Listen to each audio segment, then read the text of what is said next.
A continuación, Doble Vía con Estefanía.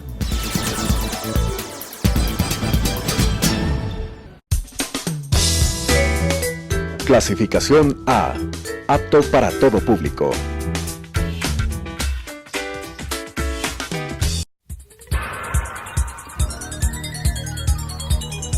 Las opiniones vertidas en este espacio por la producción y dirección del programa son de exclusiva responsabilidad de sus autores y de quienes intervienen en ellos.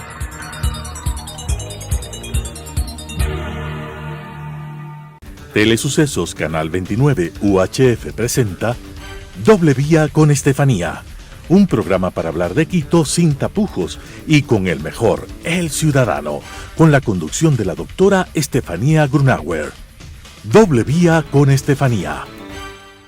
Bienvenidos a Doble Vía. Este es un espacio donde los quiteños vamos a recobrar todas las enseñanzas que tenemos dentro de nuestra cultura en general, y a la vez también vamos a ver los problemas y las soluciones para reconstruir un Quito nuevo y grande otra vez. Este momento vamos a comenzar el programa con un tema muy importante, que es sobre el tema patrimonial de Quito. Como todos sabemos, Quito es la carita de luz de América y sobre todo es uno de los primeros patrimonios culturales del Ecuador. En 1978 fue la primera declaración del patrimonio de Quito. Vamos a comenzar con un pequeño video que nos muestra cuál es el patrimonio y en qué se basa esto. Para nadie es desconocido que el centro histórico de Quito es una de las joyas del país y América Latina. Desde 1978 es el primer patrimonio cultural de la humanidad declarado por la UNESCO. Son 375,2 hectáreas las que se contemplan en este patrimonio, siendo uno de los cascos históricos más grandes y mejor preservados del mundo. Más de 4.000 edificaciones son considerados patrimoniales en este sector, de los cuales alrededor de 70 son considerados monumentales. El turismo religioso es el que más llama la atención de los visitantes. De hecho, de las obras consideradas como monumentales, el 42% corresponde a arquitectura religiosa. Esta joya de los quiteños y de los ecuatorianos ha recibido serias afectaciones durante los últimos días que hoy debemos recuperar. ¿Por qué es importante mantener nuestro patrimonio? De eso hablaremos hoy en Doble Vía con Estefanía Grunauer. Bueno, el día de hoy tenemos una persona que es muy apasionada en el tema del patrimonio, es una historiadora. Ella tiene una especialidad en la Universidad Andina Simón Bolívar y también estudió en la Católica de Quito. Bienvenida, Lucía Moscoso, a nuestro espacio cultural, a nuestro espacio en donde en este momento, en este programa, vamos a hablar acerca del patrimonio. Queremos un poco que usted nos explique qué es el patrimonio cultural de Quito. Como vimos en el reportaje, en 1978 fuimos declarados como patrimonio de la humanidad. ¿Qué significa más o menos esto? Bueno, gracias Estefanía, gracias al programa Doble Vida. Doble Vía. Ser una ciudad patrimonial y ser una ciudad reconocida por la UNESCO como Patrimonio del Mundo, y ojo, fue la primera en 1978, significa estar estrechamente ligada a temas identitarios, ¿no? Eso es lo que significa el patrimonio. El patrimonio significa la herencia, lo que yo he heredado del pasado. Y como tú conoces, ¿no es cierto? Quito se construye como la ciudad declarada patrimonio a partir de la llegada de los españoles, ¿sí?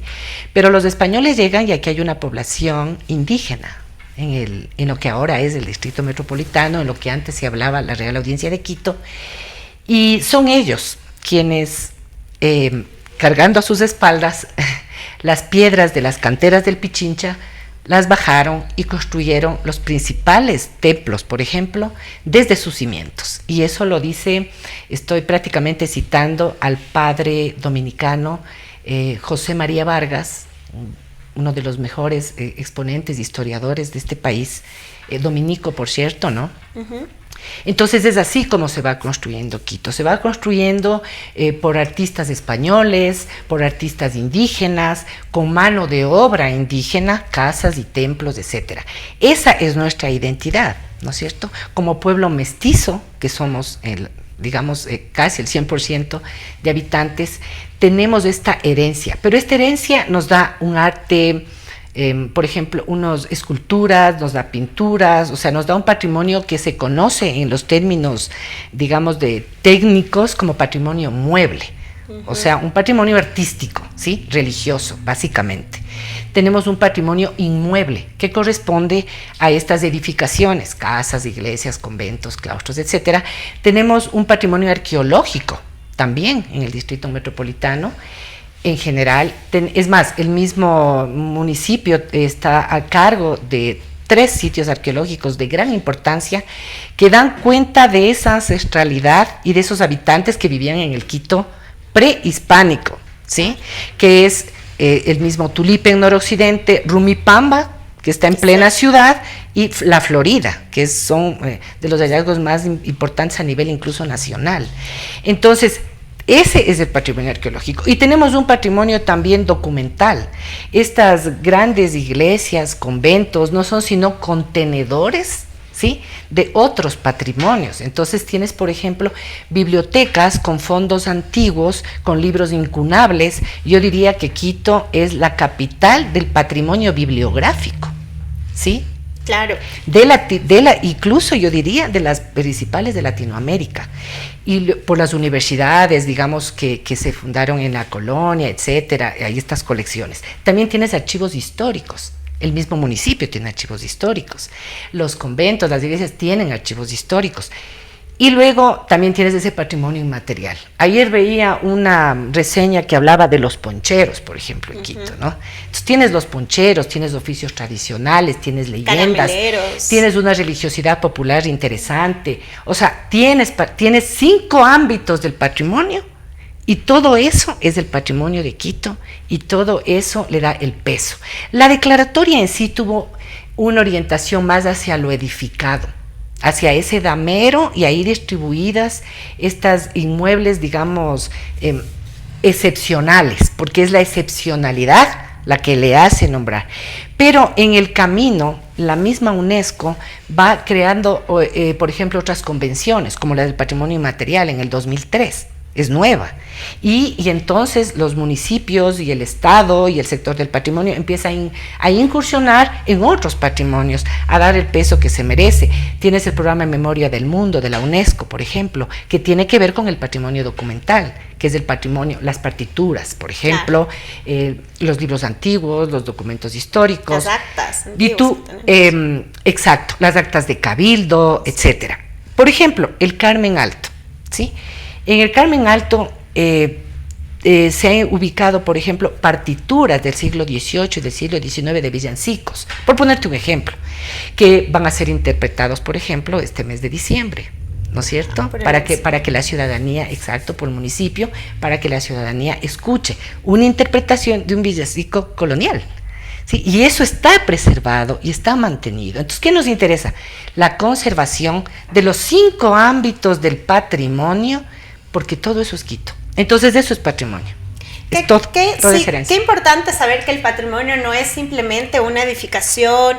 Obviamente dentro de las iglesias tenemos unas cosas espectaculares, pero son estos 5 ámbitos, ¿no? Lo arqueológico, lo documental, lo artístico, la gente, eso también es el patrimonio, ¿no? Por eso nosotros queremos que la gente vaya cada vez más al centro de Quito. Nosotros ahí con el tema del Instituto de Patrimonio, usted que es directora de Inventario del Patrimonio conoce más que nada que tenemos lugares espectaculares donde tenemos que turísticamente también explotarlos, ¿no? Por ejemplo, nosotros como Agencia Metropolitana de Control hicimos un tema de un seminario internacional, un congreso internacional que fue espectacular, aparte del contenido, por el lugar donde fue, que fue el Reflectorio de Santo Domingo. Ahí de lo que nosotros conocemos es una de las primeras bibliotecas que existe a nivel de Quito, del Distrito Metropolitano de Quito, y que es patrimonial. Este lugar es espectacular, uno tiene que ir a conocer las cosas, llamar a las personas a que siempre vayan a conocer primero lo nuestro. Sabemos que el centro de Quito viene personas tanto nacionales como internacionales, pero en realidad a mí sí me llamó la atención este lugar, específicamente el Reflectorio de Santo Domingo, y quisiera que nos cuente un poco más qué ¿Qué significa el reflectorio?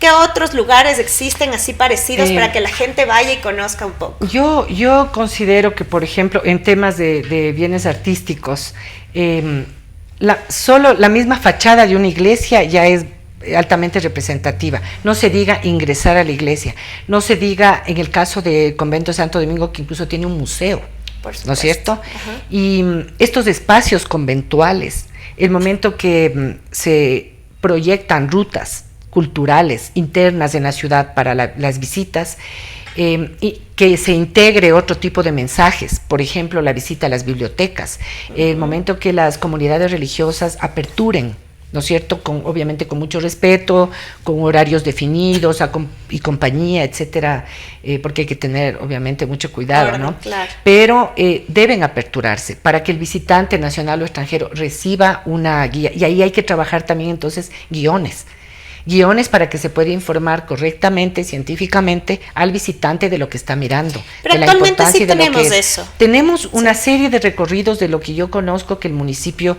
lo está haciendo, y lo interesante es que está incorporando ahora estos otros patrimonios, porque la nueva visión del Instituto Metropolitano de Patrimonio en esta administración es justamente cambiar ya esa forma de mirar al patrimonio solo por lo edificado, sino lo edificado como excepcional, pero verlo de forma integral. Entonces, esa es la nueva, por ejemplo, línea que ahora se maneja, la integralidad de los patrimonios, de manera que le volvemos más rico y podemos trabajar en proyectos más de largo aliento y más sostenibles. Sí, súper chévere, y sobre todo para los jóvenes que nos gusta conocer las nuevas actividades que tiene Quito, y también el tema de la tecnología nos apasiona. En este momento vamos a entrar al segmento de Geekteños, donde vamos a aprender nuevas tecnologías para ustedes. Hola amigos, este día en Geekteños tenemos nuevas apps para conocer, las cuales nos ayudarán a disciplinarnos en nuestras actividades hasta ayudar a descansar a los más pequeños. Acompáñenos y hagamos que la tecnología nos dé una mano.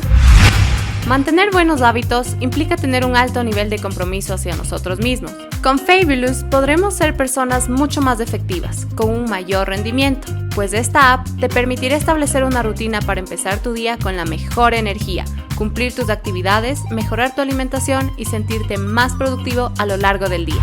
Para que te alcance el dinero todo el mes, te recomendamos Toshul Finanzas. Esta app es perfecta para hacer presupuestos y organizar tu dinero de la mejor manera, y así llegar a fin de mes sin despeinarnos. ¿Tu bebé llora y no puede conciliar el sueño? Descarga Teguba y relaja a tu bebé con los mejores sonidos para dormir y descansar de la mejor manera. Así que no te desveles más y descansen juntos. Bueno, qué interesante todos estos consejos que nos dan, son apps nuevas que podemos nosotros desarrollar. Pero bueno, vamos a seguir conversando con nuestra querida invitada. Vamos a conversar sobre el tema que sí preocupa un poco del centro histórico, es que la gente está saliendo del centro histórico. Si bien recibimos muchas visitas, si bien es parte cuando viene un turista de hacerle conocer el centro histórico, pues nos falta que vuelva la gente joven, que vuelva la gente que quiere el centro histórico a vivir. Cuéntanos un poco sobre este tema de que está saliendo la gente del centro histórico. Bueno, sí es un problema que viene desde muchos años atrás, el abandono, digamos, permanente del centro histórico, especialmente de algunas zonas, porque hay barrios que están habitados, ¿no? Pero hay zonas del centro histórico ya absolutamente, digamos, despobladas, ¿no? En donde el momento que se cierran los negocios, por ejemplo, ya no hay nadie, o sea, en la noche no existe nadie. Entonces hay muchas, digamos, políticas para volverlo vivible al centro en el sentido de rehabilitación, por ejemplo, de inmuebles. Existen. Nos topamos ahora con un problema, ¿no? A partir de la ley orgánica de cultura, tiene un artículo, esta ley fue emitida en diciembre del 2016, y en este artículo impide la venta de bienes patrimoniales. Esto nos complica porque toda esa vivienda que fue trabajada y todos los programas que tenemos, ¿sí?, para vivienda, es para vender el inmueble, vender los departamentos, por ejemplo, que la gente venga y viva, ¿sí? No se puede hacer. Entonces entiendo que ahora ya las autoridades del municipio están en conversaciones con la Asamblea Nacional a fin de buscar una modificación a ese artículo y que se pueda permitir que cuando es vivienda de interés social, etcétera, pueda ser vendido. Problema que afecta no solamente al municipio de Quito, afecta a varios municipios del país y afecta también al mismo estado. El mismo estado tiene varias casas, el gobierno ecuatoriano tiene varias casas en el centro histórico también. Claro. Que no puede salir con la venta. Entonces hay que atraer algún arquitecto conocido, que es Fernando Carrión, en uno de sus artículos dice, o sea, volvámosle a Quito objeto del deseo. ¿Sí? Eso es lo que queremos, que la gente diga, ay, yo quiero vivir en el centro histórico, yo tengo un dinero o voy a hacer un préstamo, pero yo quiero buscar algo en el centro. Esa es la idea, ¿no? O sea, a eso vamos, y eso es lo que la UNESCO también, digamos, sugiere, ¿no es cierto? Evitar el despoblamiento del centro y la conservación, por supuesto. Pero un centro histórico se conserva si es que tiene vida. Claro, eso sí, justamente una de las cosas que quiere hacer el municipio de Quito y sobre todo el alcalde Jorge Yunda en este tema es volverle a activar al centro de Quito, volverle realmente terminar con las ventas ambulantes, hacerlo un lugar donde uno pueda tener un espacio público tranquilo, un espacio público en el que la gente pueda volver a salir a las plazas y encontrarse con seguridad, ¿no? Uno de los temas que también nos preocupa es que se ha oído, no queremos que jamás pase, pero que el UNESCO también nos está poniendo condiciones para que justamente el centro histórico siga siendo patrimonial y sea uno de los premiados como ha estado hasta ahorita. Entonces, ¿cómo los ciudadanos podemos contribuir con este tema para que, aparte de la UNESCO, vengan quizás otras instituciones mucho más fuertes y fortalecidas para que nos cataloguen como un centro histórico a nivel internacional como ejemplo? Eso sería muy importante también. Bueno, sí, una ciudad patrimonial cumple ciertos condicionamientos, ¿sí? En ese sentido, no estamos mal, ¿sí? Pero tenemos que mantenernos y tenemos que mejorar. Entonces tenemos que repoblar ese centro histórico, tenemos que preocuparnos mucho de la conservación de todos sus patrimonios y especialmente, por supuesto, del edificado. Tenemos que trabajar con la población de niños y jóvenes, que es lo que está haciendo ahora esta administración. Le ha apostado muchísimo al tema de la juventud y de la niñez. Por eso es que arrancamos programas fuertes, ¿no es cierto? Con los niños, programas fuertes con la juventud y arrancamos mucho también el patrimonio inmaterial. Estamos con un proyecto por presentar bastante interesante que se trabajará con las zonales, las administraciones zonales y con las juntas parroquiales. Entonces, todas estas políticas y estas acciones derivadas de estas políticas de la nueva administración nos van a permitir darle sostenibilidad a ese centro histórico, porque si no trabajamos con esa población joven y esa población de niños, ¿no es cierto?, no vamos a nada. O sea, podremos tener muchos especialistas de patrimonio, pero necesitamos esa población amando a su ciudad, esa población consciente de lo que tiene, y eso se hace con temas educativos. Y entonces yo creo que los programas los que estamos ahora ejecutando y los que vendrán, me parece una de las políticas, digamos, más acertadas de la administración del alcalde Yunda. Qué importante que es el tema de reconocernos como quiteños, ¿no? De saber que este patrimonio es mío, que este patrimonio en realidad, mi abuelo estuvo aquí, mi bisabuelo estuvo aquí, mis hijos van a estar aquí, mis nietos van a estar aquí. Eso es tan importante, reconocernos. Nosotros tenemos un espacio especial sobre esto que se llama Remembranzas. El día de hoy vamos a hablar sobre lo que nos esconden nuestras aceras, nuestras fachadas, nuestras historias, nuestras iglesias en el centro histórico.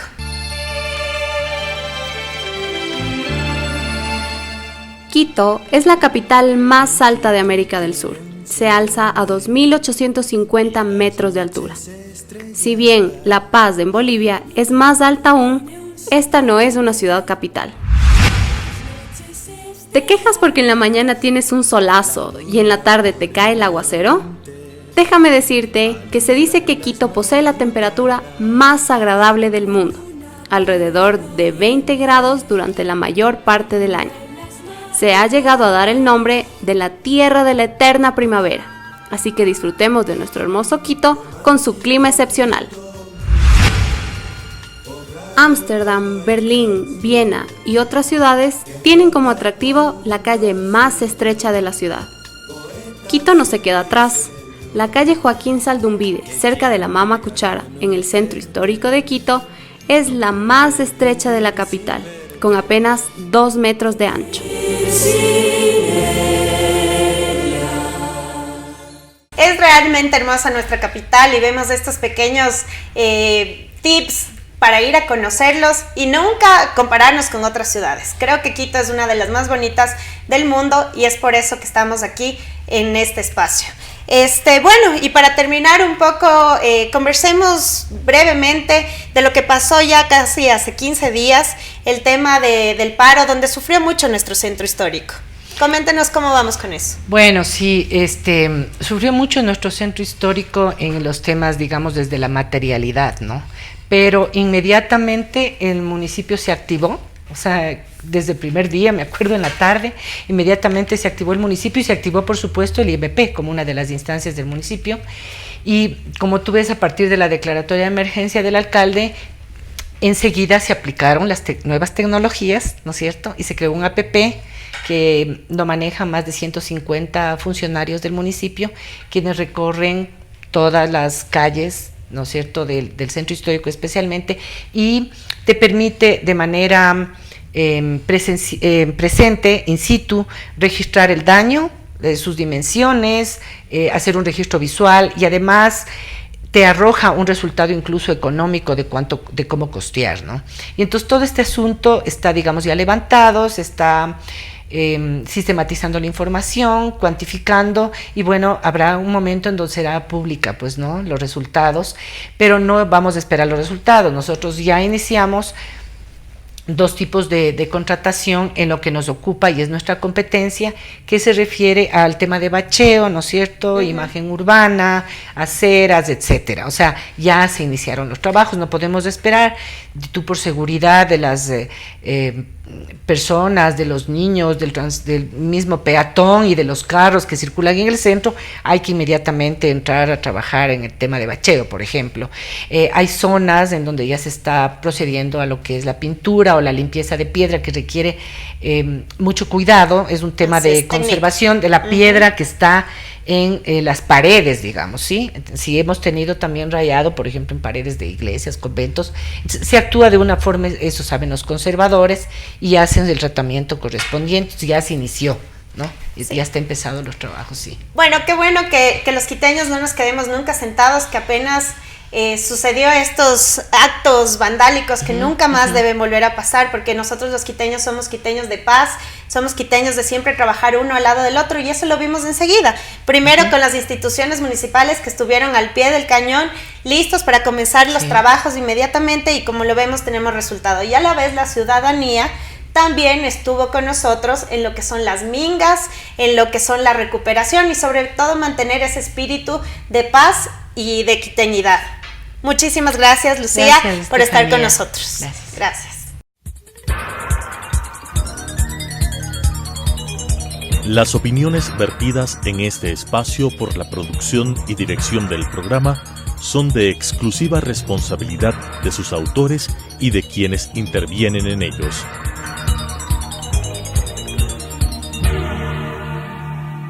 Telesucesos Canal 29 UHF presentó Doble Vía con Estefanía, un programa para hablar de Quito sin tapujos y con el mejor, el ciudadano, con la conducción de la doctora Estefanía Grunauer. Doble Vía con Estefanía.